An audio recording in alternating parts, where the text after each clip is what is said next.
정용실의 뉴스 브런치.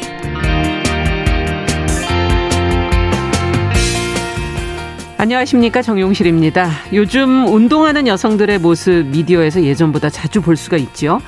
프로구단 못지않게 열정적으로 축구 경기를 하고 또 운동 그 자체가 재밌어서 계속하는 그 여성들의 모습. 운동은 어려운 것, 예뻐지기 위해서 하는 것이라고 생각해왔던 사람들의 생각을 지금 바꿔주고 있습니다. 그래서 오늘 주간 똑똑똑에서 운동하는 여성들에 대한 이야기 나눠보겠습니다. 네, 우리 사회에서 다양성의 가치가 점점 중요해지고 있습니다. 출신 국가나 나이, 성별과 신체 특성에 따른 차별이 없는 사회가 만들어져야 다양성이 구현될 수 있을 텐데요. 그러기 위해서 꼭 필요한 것, 법과 제도적인 변화와 함께 우리 생활 속의 시설, 물건, 서비스에 대한 접근성 그리고 범용성을 높이는 그런 디자인입니다. 그래서 오늘 초대석에서는 이런 유니버설 디자인과 관련해서 어떤 정책이 시행이 지금 되고 있고 앞으로는 또 어떤 노력이 필요할지 최령 서울시 유니버설 디자인 센터장과 함께 이야기 나눠보도록 하겠습니다. 7월 16일 금요일 정용실의 뉴스 브런치 문을 엽니다.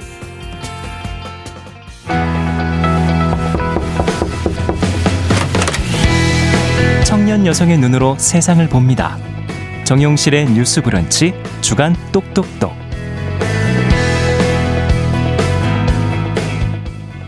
네, 오늘은 주간 똑똑똑으로 시작하는 금요일입니다. 정용실의 뉴스 브런치 유튜브와 함께 콩에서도 보이는 라디오 함께 하실 수 있다는 것 안내드리고 있습니다. 콩 앱을 켜시고 KBS 1라디오 채널 화면에 캠코더 모양의 버튼을 누르시면 참여하실 수 있습니다.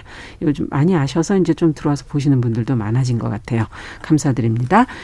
자, 금요일 주간 똑똑똑 청년 여성들의 시각으로 이야기 나눠보는 시간이죠. 오늘도 두 분 자리해 주셨어요. 개간홀로의 이진송 편집장 안녕하세요. 안녕하세요. 그리고 청소년 페미니스트 네트워크 위티의 양재 활동가 안녕하세요. 네, 안녕하세요. 네.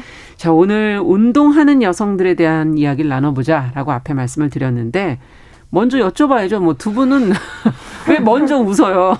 운동 좋아하세요? 운동하고 계세요? 어떠신가요? 저는 좋아하진 않는데 마지못해 울면서 하고 있습니다. 아니 울면서 왜 해요? 이제 필요성을 30대가 되면서부터 필요성을 느껴서 이제 좋아하진 않지만 이제 마지못해서 하고 있다. 네, 꾸준히 하고 있습니다. 뭘 하세요? 저는 이제 그 유산소 운동 같은 것도 하고 필라테스를 좋아해서 필라테스 하고 있고 그렇습니다. 네, 양재 활동가께서는 저는 어렸을 때는 뭔가 해보고 싶은 게 많은 게 있었던 것 같아요. 운동을 할 땐. 그래서 체육 시간에 끝까지 남아서 농구공에 던지지만 매번 들어가지 않는 이런 유형의. 열의는 있으셨군요. 네. 열의는 있지만 어떻게 잘해야 하는지 잘 모르는 유형의 학생이었고요. 좀 개인적으로는 일상적으로 제 취미가 산책이나 필사나 이런 좀 정적인 취미들이었는데 그래서 좀 그걸 동적으로 어떻게 할 수 있을까 고민하다가 그냥 요가나 달리기를 좀 막연히 시작한 것 같아요. 제 친구가 운동하고 싶으면 잘하려는 고민하지 말고 일단 뛰면 된다라고 해서 그럼 일단 뛸까? 라고 생각한 게 좀 달리기를 주로 하게 됐던 것 같습니다. 요가와 달리기. 자, 근데 두 분 다 말씀의 뉘앙스 속에는 뭔가 좀 운동을 하는 게 힘들다는 느낌이 좀 들어가 있는 것 같아요. 어렵게 느끼는, 좀 힘들다고 느끼는 이유가 있을까요? 일단은 운동의 즐거움을 체험을 하거나 할 기회 자체가 별로 없었는데요. 일단 입시 위주의 한국 교육에서 체육은 맞아요. 시간 낭비로 여겨지기도 하고 아무래도 점수로 만들어지고 남들 앞에서 일괄적으로 해야 되다 보니까 내가 좀 못하거나 이럴 때 부끄러움을 느끼게 되고 그렇죠. 스트레스 받고. 네, 이렇게 좋지 못한 평가를 받고 이러면서 이제 위축되는 그런 경험들이 좀 많이 쌓였던 것 같고요. 아무래도 20대 때는 다이어트를 할 때만 운동을 하고 살이 빠지면 운동을 그만하고 이런 경험을 반복했던 것 같습니다. 그러네요. 즐거움을 별로 못 느껴봤다. 네. 어떠세요, 양재 활동가께서는? 모르겠어요. 근데 저의 경우에는 뭔가 저 진짜 혼자 하는 모든 걸 다 잘하거든요. 그러니까 혼밥이란 말이 있기 전부터 혼밥을 되게 잘했던 사람이라고 할 수 있는데 근데 이상하게 운동을 혼자 하는 일은 뭔가 되게 눈치가 보이더라고요. 그러니까 되게 뭔가 체육관이나 운동장이나 이런 데에서 되게 남학생들이 많이 있고 지금 그런 환경에서 그냥 나 혼자 걷거나 뛰거나 한다는 게 어렵기도 하고 새로운 운동을 배우고 싶을 때 어디에 가서 배워야 되는지 그렇죠. 이런 것도 되게 어려운 것 같아요. 처음 혼자 시작을 하는 것 자체가 쉽지 않다. 생각해보니 그러네요. 그것도 좀 주저하게 되는 그런 상황들이 네, 있는 것 맞아요. 같아요. 근데 이진성 편집장께서는 뭐 울면서 하신다 그러더니 운동에 대한 책을 쓰셨었잖아요. 아, 네. 운동은 왜 해야 한다고 생각하십니까? 네, 그게 바로 제가 책을 쓴 이유인데요. 세상에는 운동을 너무 이제 멋있게 잘하는 사람들의 이야기만 있지만 네. 그렇게 잘하지 못하고 성취를 훌륭하게 해내지 못한다고 해도 생활적인 측면에서 내가 나를 잘 이제 운영하기 위해서 체력이 필요하다. 그러니까 좀 잘하지 못해도 양치나 세수처럼 우리 운동을 해보자라는 그런 취지의 책이었나요? 운동을 즐기지 못하는 사람이 쓴 운동 에세이라는 컨셉으로 책을 지금 냈었거든요. 그 얘기를 들으니까 마치 운동 세계가 엘리트와 아닌 나눠져 맞아요. 있는 스포츠 모습이 떠오르면서 네. 예. 아무래도 한국 사회에서 이제 엘리트 체육 위주로 편성이 되어 있다 보니까 일반인이 그냥 취미 삼아 운동을 할 때도 굉장히 잘해야 되고 강박이고 네, 어느 정도 하고 나면은 막 몇 단계 몇 등급 이상으로 가야 되고 몇 킬로그램을 들어야 되고 이런 부담이 운동을 할 때 좀 장벽으로 작용하지 않나 그런 생각도 합니다. 맞아요. 기준이 높으면 자꾸 자기가 못하는 것 같으니까 뭔가 맞아요. 잘 네. 한다는 느낌도 안 들고 하기가 점점 힘들어지겠네요. 네, 재미도 진짜. 없고. 예. 양재활동가에서는 운동을 왜 해야 한다고 생각하세요?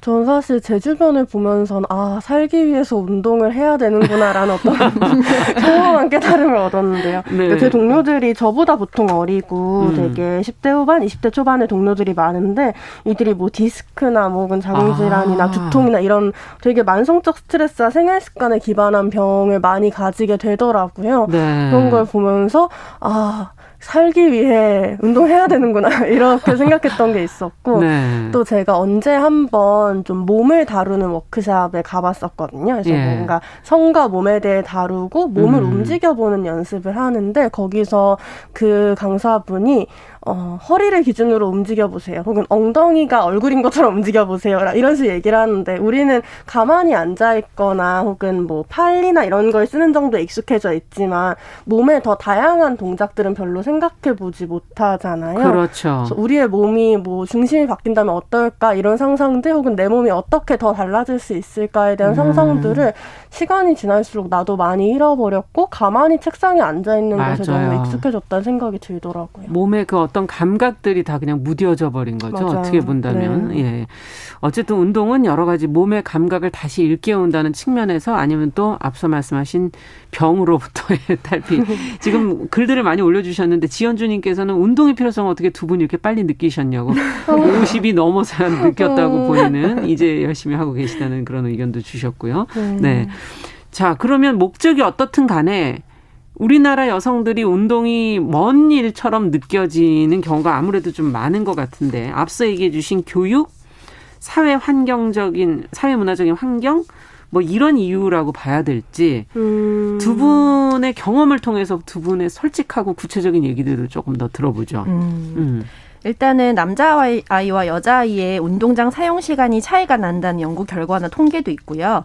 이거는 한국에서 공교육을 받으면서 성장한 사람이라면 직감적으로 무슨 얘기인지 알 거예요. 네. 체육 시간에 이제 여자아이들은 주로 피구를 하거나 맞아요. 앉아서 구경하거나 응원하는 역할이 주어지는데요. 쉬는 시간에 땀 흘리면서 뛰어놀면 남자다운 거지만 여자아이가 그렇게 하면은 좀 지저분하고 별난게 되는 그런 사회적인 좀 분위기도 있고. 표현이 너무. 네. 그리고 아무래도 몸을 좀 작게 만들고 행동을 조용하고 조그맣게 해야만 바람직하다는 사회 문화적인 분위기가 여아들로 하여금 운동이나 이런 활동적인 것에 제약을 거는 분위기가 굉장히 많고요. 예. 저는 개인적으로 여성들의 몸에 상처가 나거나 다치면 그게 굉장히 큰일이거나 득인 것처럼 하는 여기는 분위기가 이 여성들로 하여금 이렇게 부딪히거나 깨지고 하는 운동과 멀어져서 얌전하게 행동하도록 권장되는 것도 있다고 보거든요. 다치면 안 된다. 얼굴을 다치면 큰일 난다. 이런 분위기. 네. 많이들 손을 보는데도 다치면 안 된다. 네, 그렇죠. 그래서 최근에 이제 상처에 바르는 연고 광고에서 여아들이 체육을 되게 활동적으로 하면서 상처에 지지 않는다라고 외치는 광고가 굉장히 인상적이었는데 최근에 그런 광고가 네, 그런 있군요. 광고가 나왔어요. 그래서 좀 이렇게 인식이 좀 많이 바뀌어야 되지 않나 그런 생각을 했습니다. 다치면 안 된다. 예, 어떻게 맞아요. 보세요?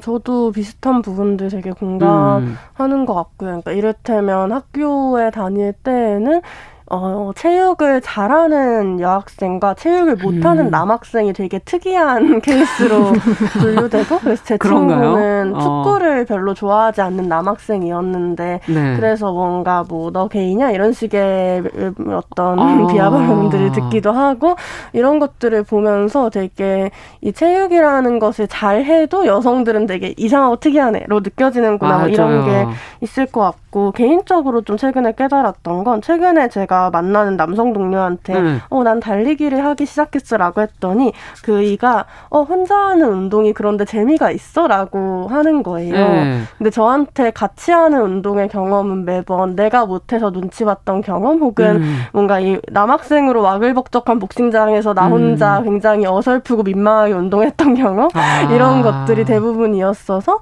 뭔가 그 대화를 하면서 뭔가 내가 나의 운동하는 모습 나의 몸에 대해서 다른 이들한테 드러내는 걸 되게 어려워하는 사람이구나. 그리고 그것이 되게 못할 수 있고 같이 배울 수 있는 환경들을 많이 겪어보지 못한 게 아닐까 내가 뭐 이런 생각이 들었습니다. 네, 사실 양재 활동가 굉장히 당당하고 그런데 어떻게 보면 또 다른 측면이 있다는 거죠. 그런 부분에서는. 네, 그런 지점들이 있는 것 같아요. 네. 네. 지금 운동 못하는 남성, 운동 잘하는 여성 이렇게 얘기를 해주시니까 남성, 여성 모두 이 운동이라는 편견 속에서 다들 힘들어하는 대목들이 있겠다.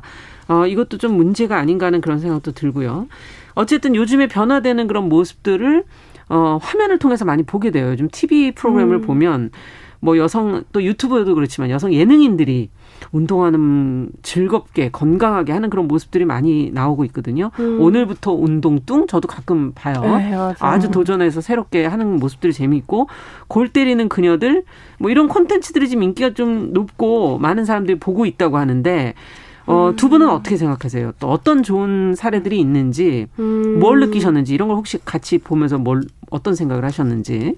저도 최근에는 유튜브를 통해서 다양한 스포츠에 도전하고 경험해보는 여성들을 많이 만나곤 하는데요. 저도 오늘부터 운동뚱을 보면서 그냥 이 김민경이라는 희극인님께서 운동에 대해 머뭇거리고 뭔가 잘하는 거예요? 잘하고 있는 거예요? 라고 말을 하면서도 끊임없이 해나가는 이 모습이 전 되게 인상 깊었어요. 물론 이 사람은 정말 운동을 잘하는구나. 저 사람 진짜 천재인가 봐. 라는 생각이 드는 장면이 많기도 했지만 사실 그 유튜브를 보면서는 누구든 어떤 스포츠든 시작해볼 수 있고 누군가 지켜봐주고 코칭해주고 같이 응원해준다면 성장할 수 있다는 어떤 따뜻한 자신감을 느꼈고 또 한편으로는 이게 시켜서 하는 운동이라고 하는데 여자들한테 운동 정말 많이 안 시킨다 라는 생각이 들어서 그래 시켜서 해보고 해보니 즐거운 경험들이 있을 수 있고 맞아요. 여자들한테 운동 좀 많이 시키는 사회가 되면 좋지 않을까라는 생각도 들었습니다. 네.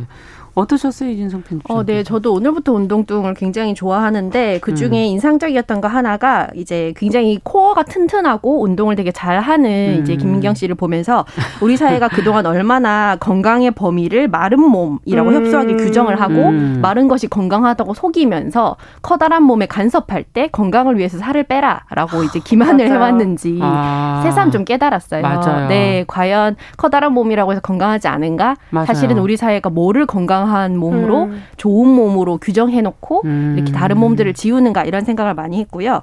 또 골 때리는 그녀들에서 한혜진이 이제 각계전투로 살아온 모델들이 팀플레이를 하면서 서로 이름을 외치고 원망하고 울고 화내고 이런 장면이 되게 신선하고 충격적이었다는 경험을 이야기를 하는데 한편으로는 운동에 있는 다양한 측면들이 지금까지는 여성들에게 미용적인 측면에서 좀 많이 배제된 것들은 기회가 안 온 거죠. 보기 우스꽝스러운 동작이라거나 팀플레이라거나 좀 거칠고 그렇죠. 어떻게 보면은 좀 흉해 보일 수 있는 동작들에 대한 기회는 지금까지 많이 차단되어 있었고 항상 아름다워 보이는 운동, 미적으로 괜찮아 보이는 몸매 관리에 도움이 되는 운동 이런 것만 권장되지 않았나. 기준이군요. 네. 그런 것들을 최근에 나오는 예능들을 보면서 느꼈습니다. 네, 좀 변화되는 모습이다. 가연아님께서는 가연아님이 아니군요. 미국에서 K80351009번님께서 미국에서 학생일 때 축구 동아리 팀 주장 스트라이커를 하셨던 여자분이신데 몸싸움도 잘했던 여자분이 기억이 난다고 여성도 잘할 수 있다 이런 의견을 지금 보내주셨습니다. 지금 골 때리는 그녀들 안에서 지금 얘기를 해주셨는데 마침 프로페셔널한 여성 스포츠에 대한 갈증 이걸 해소하는 분들이 이걸 보시면서 꽤 많다는 얘기가 있어요. 생각해보면 너무 프로스포츠를 볼 때도 몇 명의 스타 플레이어들만 집중해서 들여다보면서 그들한테만 관심을 갖고 또 다른 여성들에 대해서는 좀 어찌 보면 관심이 좀 적었던 거 아니었나 하는 그런 생각도 들기도 하고요. 어떻게 보시는지 여성에게 뭐 특화된 종목이 따로 있다고 보시는지 아니면 여성에게 관심과 지원이 정말 부족했다고 느끼시는지. 네, 일단 프로 스포츠계에서 여성 선수에 대한 지원이 부족한 차별의 대표적인 사례가 배구계의 셀러리 캡인데요. 셀러리 캡이라는 거는 한 팀의 연봉 총액이 일정한 액수를 넘지 못하게 하는 조항이에요. 근데 이게 남자 배구와 여자 배구의 금액 차이가 굉장히 많이 나거든요. 예. 이건 이제 세계적인 그 스타 플레이어 김연경 씨가 이제 공론화를 하고 비판을 하면서 알려지기도 했는데 금액이 너무 적으면 아무래도 한 리그에서 뛰는 선수들의 연봉이 낮아질 수밖에 없는 거예요. 예. 그러면서 여자 배구 같은 경우에는 인기도 훨씬 더 많고 성적도 굉장히 국제 대회에서 성적도 굉장히 준수한데 연봉은 낮아지는 남자 선수들보다 이런 문제가 있거든요. 예. 네, 그 외에 또 올림픽 소형 썰매 종목인 루지에서도 여성과 남성의 출발 높이가 다른데 여성들이 높은 데서 출발하면은 뭐 더 빨리 내려가서 위험하다 이런 이유로 이렇게 차별적으로 차이를 정해놓고 이런 사례들이 있어요. 이런 것들이 과연 차이를 고려한 것인지 아니면은 그런 선입견을 바탕으로 차별을 강화하고 있는 것인지 이런 것들을 볼 때 고민을 좀 하게 됩니다. 네. 종목별로도 이렇게 또 들여다보니까 또 문제가 나오는군요. 네. 어떻게 보십니까, 양재하 활동가께서는? 맞아요. 이런 임금격차나 이런 스포츠계의 성차별, 뭐 위계 성폭력 문화의 문제가 진짜 크다라는 생각이 많이 들어요. 그래서 이번에 라디오 준비하면서 자료조사를 했을 때 좀 역대 올림픽에서 메달을 획득한 선수 중에 46%가 여성인데 사실은 주요 스포츠 단체에서 여성 임원 비율은 2022년 3월 기준에 10%대밖에 안 된다 이런 얘기를 하시더라고요. 사실 출전 비율도 상당히 여성 성비가 높아요. 낮고요. 낮아요? 네. 그래서 아무튼 도쿄올림픽에서는 출전 성비를 맞춘다 이런 얘기를 하는 게 전 좀 인상 깊기도 했었던 것 같아요. 네. 근데 아무튼 여전히 우리 사회에서 여성보다 남성이 더 스포츠에서 우월한 것으로 인식되는 경우도 많고 남성이 더 근력적으로 탁월하다라고 그렇죠. 인식되는 경우들도 많은데 사실은 여성이나 장애인 등 소수자의 스포츠가 남성이나 비장애인에 비해 약하거나 열등한 것이 아니고 다른 것이기 때문에 맞아. 그 다양성을 존중하고 개발해 나가야 하는 것 같아요. 근데 여전히 우리 사회에서는 좀 여성 스포츠가 남성 스포츠의 하위인 것처럼 이야기되는 그러네요. 경향이 크다고 생각합니다. 네. 근데 메달을 따는 확률은 거의 반반에 네, 가까운. 그게 나는 되게 그게 더 놀라운 거죠. 저도 그게 놀랍니다. 왜 여태까지 안 세봤었나 그런 생각도 들고 또 어떤 여성 스포츠 스타들 보면은 관심을 가지게 되는 그런 스포츠 스타들은 누구의 딸이냐, 누구의 아내냐, 누구의 언니냐 뭐 이런 식의 어떤 가족 관계를 연결해 가지고서는 전문성이 조금 퇴색되게 만드는 면도 있다는 지적도 있지 않습니까? 그렇죠. 아무래도 맞아요. 우리 사회는 가족 프레임이 너무 강하고 네. 그렇게 함으로써 그 사람을 친근하게 받아들이려고 하는 것 같아요. 근데 그러는 과정에서 이제 이 사람의 전문가로서의 능력이나 독립적인 인격 같은 게 좀 무시되는 경향이 있거든요. 그래서 이런 거에 대한 건 좀 의식적으로 다들 좀 이제 피하는 훈련을 해봐야 되지 않을까? 이제 그렇게 생각을 합니다. 네.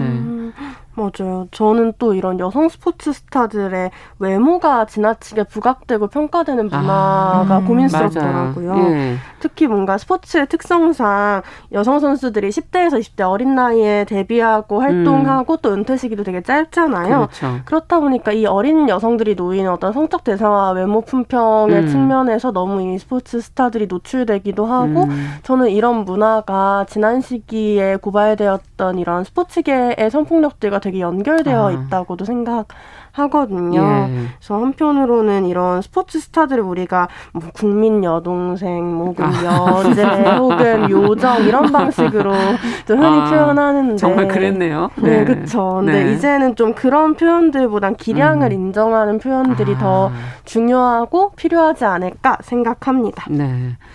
앞서 이제 이런 근본적인 문제를 해결하려면 이제 대중적으로도 이제 스포츠에 대한 인식들이 바뀌어야 되는데 그러려면 어린 시절의 체육 시간 여기서부터 교육부터 좀 변화되면 좋지 않을까 하는 생각이 드는데 환경, 정책, 교육 환경 어떤 것들이 변화돼야 된다고 보시는지 두 분 얘기 좀 들어보죠. 저는 관련해서 좀 미국의 교육평등법 타이틀 9에 대해 얘기하고 싶은데요. 물론 최근에 좀 트럼프 정권이 지나면서 문제제기와 변화의 필요성이 이야기되고 있긴 하지만 아무튼 여학생 스포츠 저변을 확대하는 데 굉장히 중요한 법안으로 주목받아 왔던 건 사실인 것 같아요. 네. 이 법안이 1972년에 제정되었고 주요한 내용은 미 연방의 재정 지원을 받는 모든 교육활동에 있어 누구도 성별을 기준으로 참여를 제한받거나 혜택이 거절되거나 차별받아서는 안 된다. 이런 내용이 담겨 있는데 이것이 준수가 의무화된 이후에는 이런 팀 운영, 선수 선발, 종목 선정, 혹은 라커룸 시설 이용 등의 굉장히 다양한 체육 활동의 항목에서 여학생과 남학생에 대한 동일 대우가 학교에서 좀 정착이 되었고 그래서 이런 걸 준수하지 않는 것에 있어 학교가 정부 보조금 지원이 제한된다거나 이런 게 있었어요. 그렇군요. 그래서 타이틀 9 제정 이후에 미국의 여학생 스포츠 참여율이 굉장히 압도적으로 늘어서 1970년대에는 29만 명대였던 여학생 체육 인구가 2010년 11년대에는 무려 317만 명. 비교할 수가 없는 만큼의 숫자이네요. 거의 이런 공이 하나 더 붙은 거예요. 네, 공이 하나 더 붙어서 느는 성과가 있었거든요. 그러니까 이게 되게 이런 천성적으로 여학생들 운동을 잘 안 할 것 이런 편견들을 뒤집는 판례라고 생각을 하고 사례라고 생각을 하고 근데 우리나라에서는 스쿨미투 이후에 좀 지역별로 성평등한 교육 환경을 위한 조례가 제정이 되기는 했어요.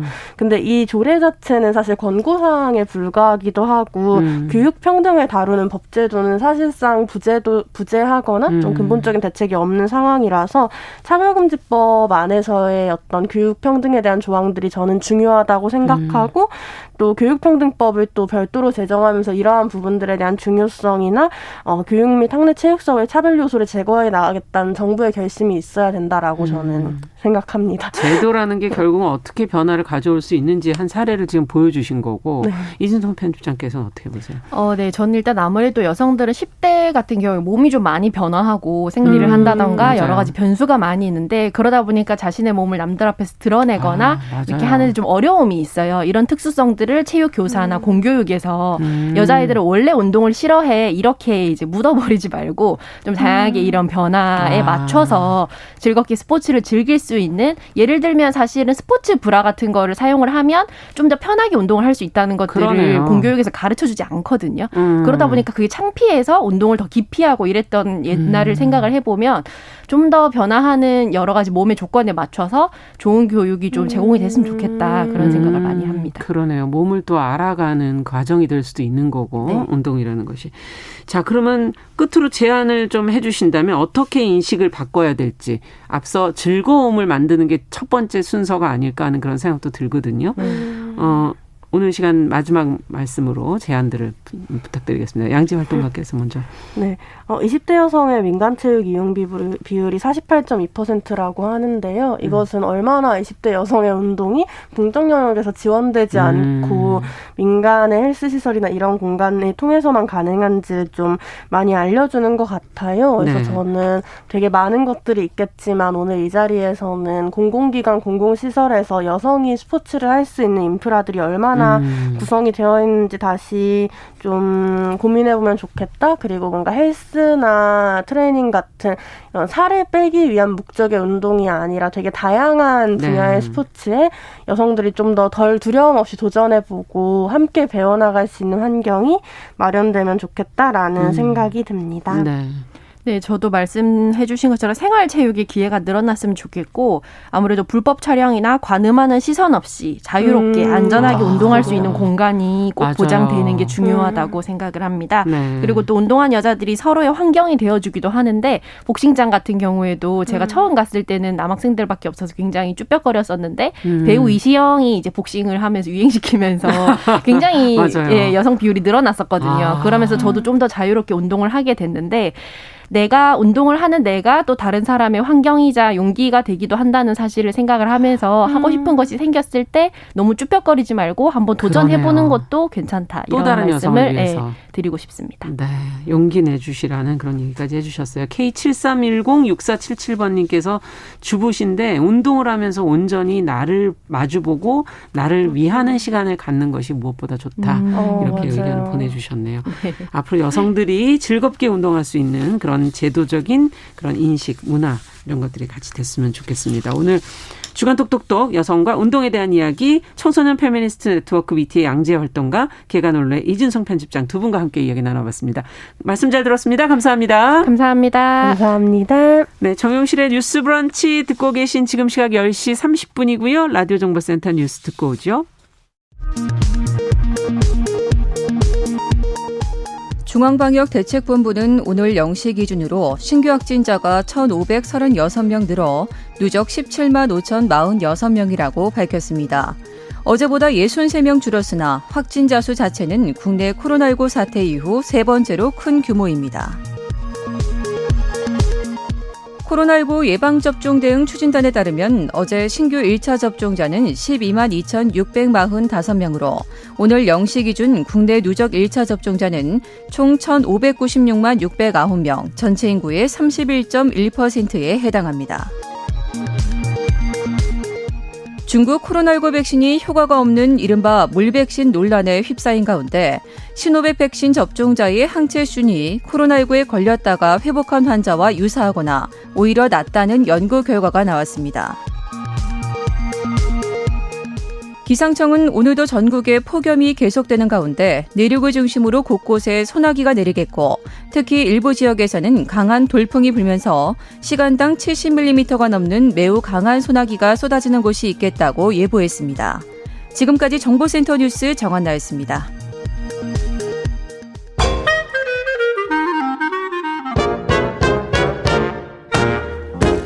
모두가 행복한 미래 정용실의 뉴스 브런치. 네, 정용실의 뉴스 브런치 듣고 계신 지금 시각 10시 32분입니다. 금요일을 또 따로 기다리시는 분들이 많으시죠. 초대석 준비하고 있습니다. 최근 우리 사회의 평등, 다양성 이런 가치가 중요해지는 걸 많이들 느끼실 텐데요. 이와 함께 주목받고 또 필요성이 높아지고 있는 게 누구나 좀 쉽게 접근해 함께 사용할 수 있도록 문턱을 낮춰주는 그런 유니버설 디자인입니다.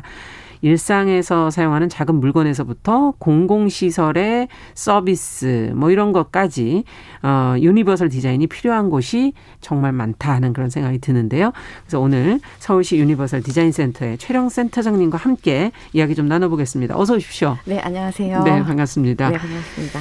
이 유니버설 디자인 분야에서 뭐 전문가로 알려지신 분인데 유니버설 디자인을 접하고 이 관련된 일을 해오신 계기, 일단 유니버설 디자인 모르시는 분들도 계실 수 있으니까 네.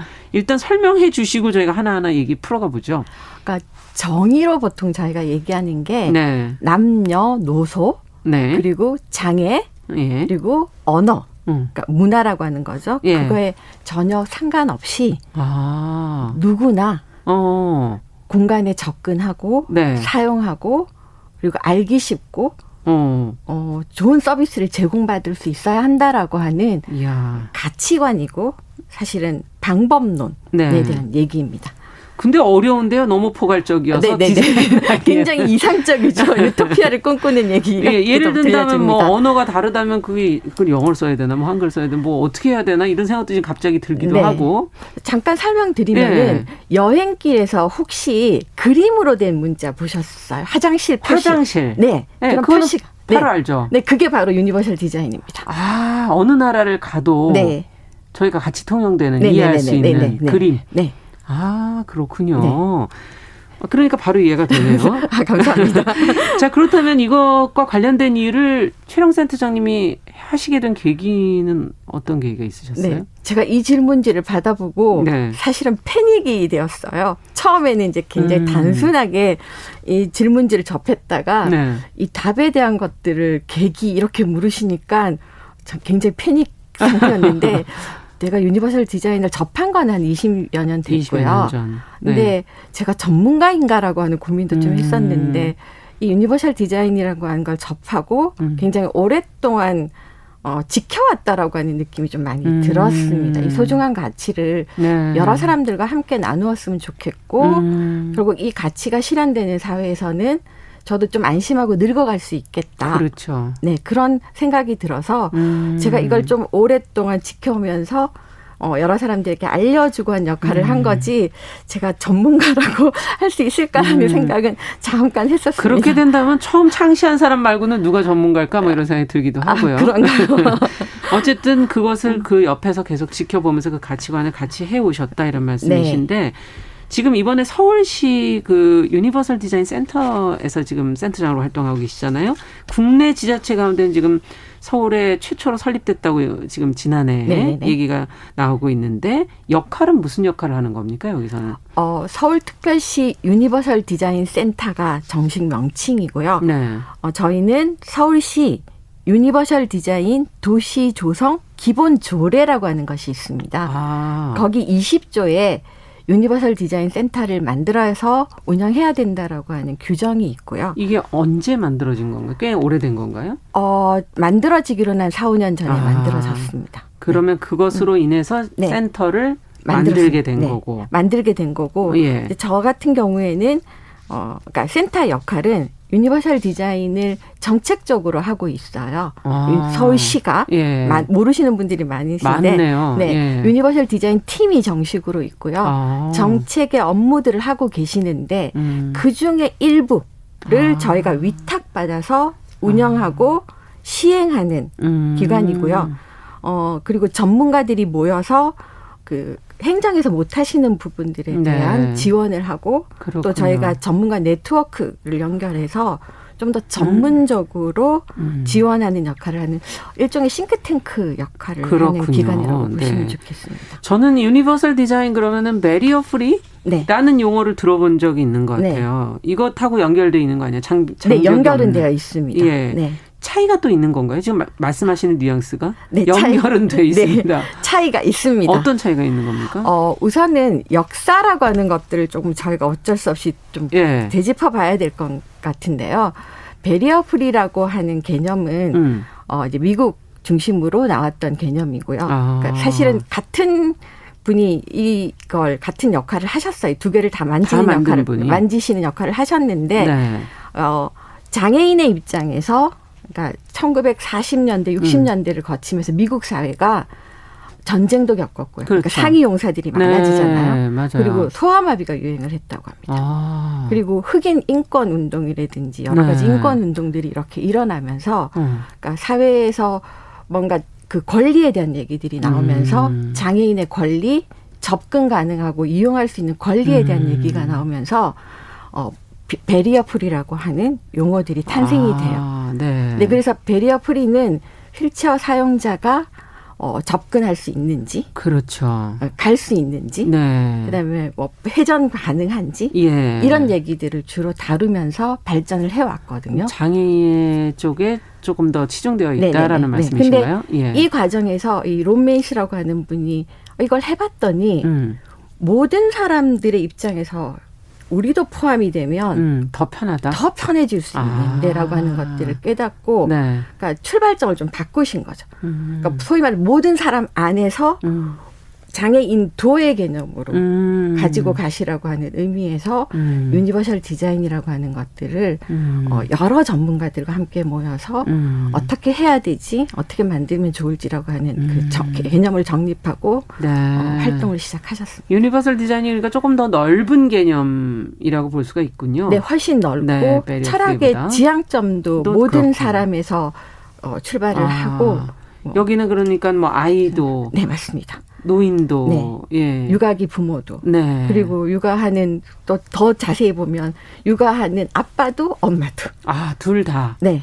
지금 화장실 가 보면은 그 아이들 그 뭐라 그럴까요? 기저귀 갈아주는 네네. 거가 중간에 있기도 하고 어떨 때는 남녀 화장실 네. 중간에 있기도 하고 어떨 때는 여성 화장실 쪽에 근데 대부분 여성 화장실에 많죠. 있어서 네. 아이 키우는 일을 여성만 이렇게 해라 이런 느낌이 네, 있잖아요. 근데 사실은 최근에는 젊은 아빠분들이 굉장히 육아에 적극적으로 참여하고 계시잖아요. 맞아요. 네, 근데 기저귀 교환할 수 있는 곳이 남자 화장실이 없는 곳이 굉장히 많습니다. 네. 그래서 남자 화장실에도 아예 기저귀대를 마련해줘서 아빠가 적극적으로 좀 육아에 참여할 수 있는 기회도 드리고 또 이 육아라고 하는 것이 우리 모두의 부부 모두의 일이라고 하는 맞아요. 그런 인식전을 일이죠. 가지고 가고자 합니다. 네. 그러니까 이게 사실은 보이지 않고 별로 느끼지 못하는 것 같지만은 젖어들게 하고 맞습니다. 삶을 변화시키는 아주 굉장히 중요한 역할을 할 수도 있겠다는 생각이 드네요. 네, 굉장히 필요한 개념입니다. 네. 와, 분야가 그럼 뭐 무궁무진하겠네요. 네, 여러 분야에 걸쳐져 있습니다. 저희가 알고 있는 거 지금 뭐 화장실 얘기를 주로 했는데 조금 더 생각지 못했던 분야가 있다면 좀 소개해 주신다면 어떤 게 있을까요? 잘 접하고 계신 분야부터 우선 소개시켜드리면요. 엘리베이터가 있고요. 그러니까 예전에는 장애인 리프트가 있었잖아요. 장애인만 쓰는 특별한 리프트가 있었죠. 근데 최근에 이제 엘리베이터가 도입돼서 사실은 휠체어 사용자뿐만 아니고 가방을 든 여행객이라든지 뭐 힐을 신은 여성분이라든지 뭐 또 때로는 피곤하거나 아프신 남자분들도 탈 수 있는 그런 게 됐잖아요. 그게 가장 잘 표현할 수 있는 것들이고요. 또 하나는 길을 가시다 보면 길을 건널 때 내려가지 않고 이렇게 인도가 쭉 연결되는 길들을 건너가 보신 경 있으세요? 이게 뭔가 이렇게 횡단보도가 올라와 있는. 사선으로 약간 되어 있는 그런 걸 말하시는 건가요? 인도를 보통 도로가 되면 차 통행을 우선으로 해서 저희가 낮춰버리거든요. 맞아요. 근데 인도를 높여요, 이렇게. 그러면은 걸어 다니시는 분들이 내려서지 않고도 이렇게 평평하게 건너가실 수 있는. 그런 길은 저는 못 걸어본 것 같은데. 많으세요. 그러니까 유니버설 디자인이 우리 사회에 굉장히 많이 들어와 있는데 아직 인지하지 못하고 계셔서 그러실 겁니다. 그래서 저희가 그걸 고원식 횡단보도라고 부르는데 그러니까 차보다 사람이 우선이잖아요. 그렇죠. 더 약자고요. 그래서 맞아요. 그 약자의 관점에서 차가 횡단보도를 한번 넘어서더라도 사람들은 평탄하게 걸어가실 수 있게 고원식 횡단보도를 만들어 놓기도 하고요. 그렇군요. 굉장히 재미난 케이스는 일본 같은 경우에 이제 노인분들이 많아지시면서 우리도 이제 곧 그렇게 될 텐데. 저작이라고 하는 씹는 거에 대해서 음식을 나눠 놓고 있어요. 유동식은 삼키잖아요. 그냥 씹지 않고. 그래서 저작 능력이 떨어지거나 이빨을 뭐 치료하시는 분들은 그런 유동식을 드시고 또 좀 딱딱한 제품들은 딱딱하다라고 표시하는 레벨 디자인 안에 녹여놓고 그 식품에서도 유니버설 디자인을 활용하고 그럴 수가 있겠군요. 근데 제가 굉장히 의미 있게 봤던 거는 그런 거였어요. 그러니까 아프신 분들은 저작이 안 되니까 일반 식당에 가족들과 같이 못 가시잖아요. 맞아요. 근데 레스토랑 중에서 일부는 이제 당근 같은 경우도 익히면 이제 물렁물렁해지잖아요. 그리고 고기도 이렇게 잘게 썰어서 함박스테이크처럼 잘 구워놓으면 입에 넣어도 씹지도 않고 녹아도 되잖아요. 그래서 형태는 똑같은데 저작 능력이 다르신 분들이 가족들이 한 자리에서 식사할 수 있는 그런 레스토랑의 개념까지도 들어와 있더라고요. 그 재료가 다 다른 걸 쓸 수 있고 선택하실 수 있게. 네네네. 그러니까 이 씹는 강도 차이를 선택할 수 있는 기준을 들여서 부모님 모시고 식사로 가고 싶은데 부모님 유동식만 고깃집도 못 가고 못 가는 데가 많잖아요. 그래서 맞아요. 같이 같은 곳에서 같은 경험을 할 수 있는 그런 기회들을 제공하는 부분에 유니버설 디자인이 활용되고 있습니다. 여기서 가장 고려하는 유니버설 디자인에서 가장 중요한 요소는 뭡니까? 중요한 요소는 사실은 차별감을 공평함이라고 하는 것들을 다루는 기술에 대한 얘기라고 저는 생각하고 있습니다. 조금 더 구체적으로 설명해 주신다면? 유니버설 디자인 원칙에서 공평한 접근이라고 하는 얘기를 하고 있고 공평한 사용이라고 하는 얘기를 하고 있어요. 그러니까 차별 없는이라고 얘기를 하는데 우리가 지금까지 디자이너들이 이제 뭔가를 만든다라고 하면은 그러니까 나라고 하는 관점에서 굉장히 봐요. 그렇죠. 그러니까 나라고 하는 거를 정상으로 놓고 보는 거죠. 너무 그러니까는 이제 뭐 노인이 거기서 빠지기도 네네. 하고 예, 빠지죠. 장애인들이 그러면은 빠지기도 하고. 자연스럽게 그분이 만든 제품에서는 그분들은 쓸 수 없는 게 되는데 맞아요. 입장을 바꿔서 그분도 쓸 수 있게 만들 수는 없을까라고 하는 고민들을 같이 하다. 디자이너들에게는 어려운 일이군요. 이거는 사실은. 어려운 일이지만 사명감처럼 해야 되는 일 아닐까요? 그러네요. 네. 사명감의 문제라고 저는 생각합니다. 네. 그렇군요. 그러니까 그걸 상대방 입장에 상상을 해가지고 네. 이제 디자인을 만들어내는. 그래서 상상뿐만 아니고 상상하면 또 어려운 점들이 있어서 최근에는 체험할 수 있는 기회도 같이 드립니다. 어떻게? 경험할 수 있는.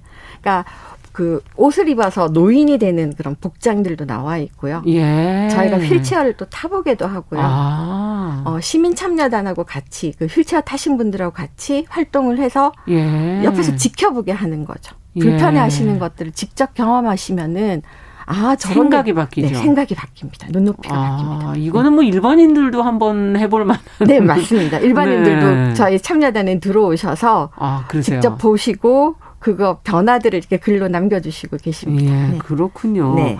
이런 얘기를 듣다 보니 이거는 정말 공공시설이나 서비스 네. 이쪽에서는 먼저 우선돼야 되는 거 아닌가? 맞습니다. 이 디자인이. 맞습니다. 예, 네. 그런 생각이 드는데요. 그렇지 않은 곳이 아직까지도 좀 있잖아요. 많이 있죠. 네. 네. 서울시 같은 경우에 지금 공공 디자인 분야에 우선 도입을 하고 있어요. 네. 그러니까 공공시설물, 서울시가 만드는 공공건축물, 그리고 그 자치구나 이렇게 공공기관들에서 의뢰를 하시면은 저희가 하는 일 중에 컨설팅을 해서 가서 가기도 하고 자료를 받기도 하고 중요한 거는 저희가 보면 또 놓치는 것들이 있을까 봐 또 다양한 전문가 네트워크를 가지고 있습니다. 그런 전문가분들하고 같이 그걸 들여다보고 개선점이 무엇인지 어떻게 하면 좋은지 이런 아이디어들을 그렇군요. 그때 제공해드리는 이런 좀 시스템들을 만들어 가고 있습니다. 지금 센터장님이 객관적으로 이렇게 보실 때 디자인 도입이 여긴 좀 빨리 되면 좋겠다라고 생각하는 공공 서비스나 시설이 있나요?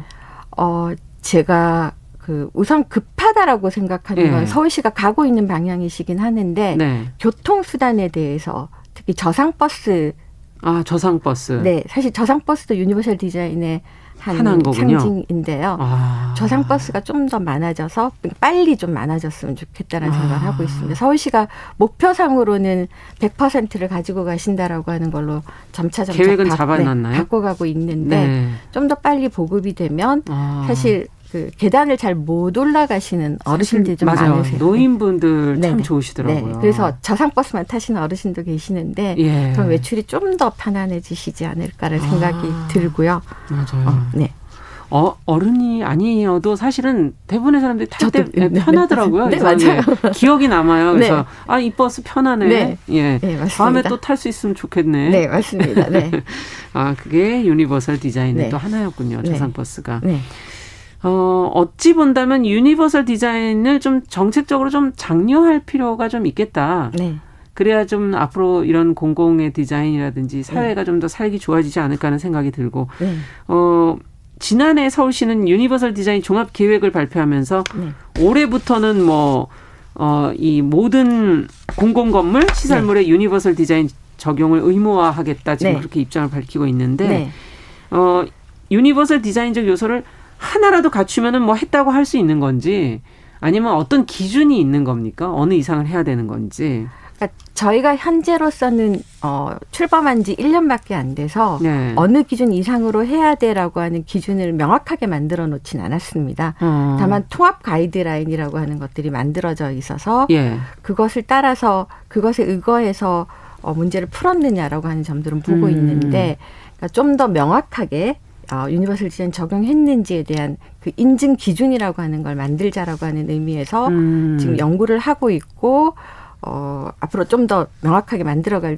예정입니다. 근데 그걸 위해서 올해 저희가 우선은 그러면 인증을 하기 전에 잘 되어 있는 사례를 좀 찾아보자. 맞아요. 네, 사례를 좀 발굴해보자라고 하는 의미에서 제1의 유니버설 디자인 대상을 마련을 했습니다. 아, 잘하는데 상 주겠다. 네네네. 예. 네, 그러니까 열심히 고민하셨던 우리 건축하시는 분이나 기획하시는 분이나 만드시는 분들이 나 이렇게 열심히 고민하고 풀었으니까 상 한번 주세요라고 맞아요. 내주시면 좋겠다는 의미에서 저희가 아이디어 공모가 아니고 현재 만들어져 있는 사례들을 발굴한 네. 사례 발굴. 네. 그게 이제 오래된다. 네. 예. 네, 그래서 그거를 통해서 저희가 심사를 하면서 이제 기준들을 조금 더 명확하게 만들어갈 생각입니다. 그렇군요. 맞아요. 이렇게 고민하신 분들을 잘했다고 칭찬해 주는 것도 굉장히 중요한 일인 것 같네요. 네. 직접 이렇게 유니버설 디자인이 필요한 사용자들이 써보시고 네. 그 센터에서 그 반응들도 좀 들으셔야 되는 거 아니에요? 네. 어떻게 지금 목소리가 나오고 있는지 소통은 하고 있나요? 저희가 아직 만들어 놓은 사례들이 많지가 않아요. 네, 그렇다 보니까 그 직접 만들어진 사례에서 피드백을 받는 건 못하고 있는데요. 예. 대신에 앞서 말씀드린 것처럼 시민 참여단이라고 하는 예. 그 시민들이 직접 참여해서 서울에 만들어진 다양한 곳곳을 좀 누비면서 잘 만들어졌는지 혹시 개선점들은 없는지 이런 점들을 좀 찾아내고 있고요. 모니터링을 해 주시는 거군요. 네. 모니터링도 하면서 동시에 이분들을 좀 전문가로 키우고 있습니다. 아, 일반 분들이지만. 네네. 네. 일반 분들도 계시고 장애인 분들도 계시고 외국인도 예. 계시거든요. 예, 다양한 네. 거군요. 이 다양한 분들이 한 자리에서 얘기를 하시면은 배우게 되더라고요. 나 저거 놓치고 몰랐네. 외국인은 또 저런 부분들이 되게 중요하구나. 이것도 배우고, 뭐 휠체어 사용자는 이렇고, 또 유모차 타시는 분은 이런 어려움이 있네. 뭐 이런 것들을 그러네요. 서로 좀 배워가면서 시야를 넓게 보는 방법들을 좀 같이 배워서 이분들이 지역사회 안에서 전문가로 우리 마을을, 우리 지역을 이렇게 들여다보는 분들로 좀 키워서 네. 정조직처럼 확대시켜가려는 아주 전략적인. 아직 시작하신 지가 오래되지 않아서 네네네. 그런 것 같은데 선진국에는 어떤가? 가장 잘 되고 있는 유니버설 디자인 잘 되고 있는 나라가 혹시 있나요?